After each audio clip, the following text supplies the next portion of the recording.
Hi friends, welcome back to our channel Hema vlogs. ఈరోజు మన recipe వచ్చేసి పలావ్ అండ్ చికెన్ పులుసు.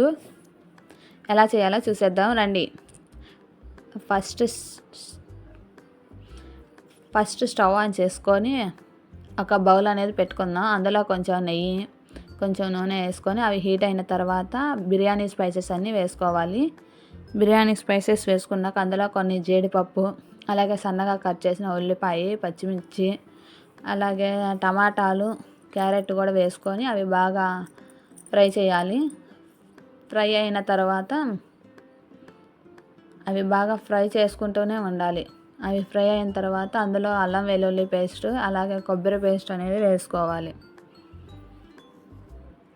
అలాగే కొబ్బరి పేస్ట్ వేసుకున్న తర్వాత కొత్తిమీర, సన్నగా కట్ చేసుకున్న కొత్తిమీర అనేది వేసేసుకొని వాటర్ పోసుకోవాలి. మనం ముందుగానే తీసి పెట్టుకున్నాను వాటర్ అనేది. ఆ వాటర్ అనేది పోసుకొని కొంచెం కల్లుప్పు వేసుకోవాలి. కల్లుప్పు వేసుకున్నాక మనం ఒకసారి కలిపేసుకొని వాటర్ అంతా ఇలాగ మూత పెట్టేసుకోవాలి.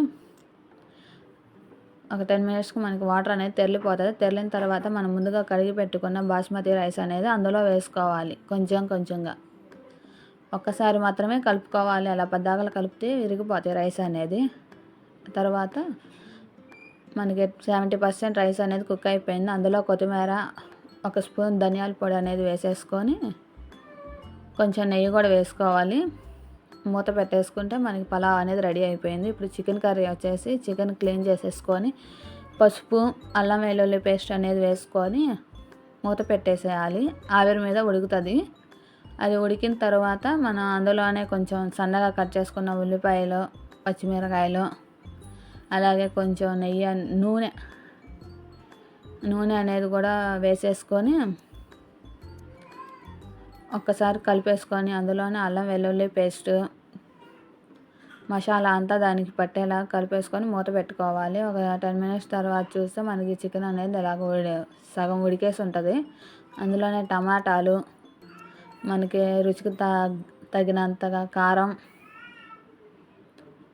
ముందుగానే వేసుకున్నా కాబట్టి కల్లుప్పు వేసుకున్నా కదా, ఇప్పుడు సాల్ట్ అనేది వేసుకోవాలి. సాల్ట్ వేసుకున్నాక అలాగే ఉడకనివ్వాలి. కూర అనేది మూత పెట్టేసి అలాగే ఒక 10 మినిట్స్ ఉడికిన తర్వాత దాంట్లో కొంచెం మసాలాలు అనేది మళ్ళీ యాడ్ చేసుకోవాలి.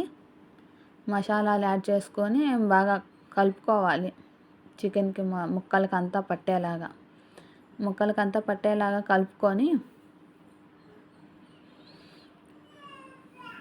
వాటర్ పోసుకోవాలి. వాటర్ పోసుకున్న తర్వాత మళ్ళీ కలుపుకొని మూత పెట్టేసేయాలి. మూత పెట్టేసి ఒక 10 మినిట్స్ అలా వదిలేస్తే మనకి చికెన్ అనేది ముక్కలకి బాగా పట్టేసి ఉంటుంది. మసాలా ఇదంతా, ఉప్పు కారం మసాలా అంతా ముక్కలకి పట్టేసి ఉంటుంది.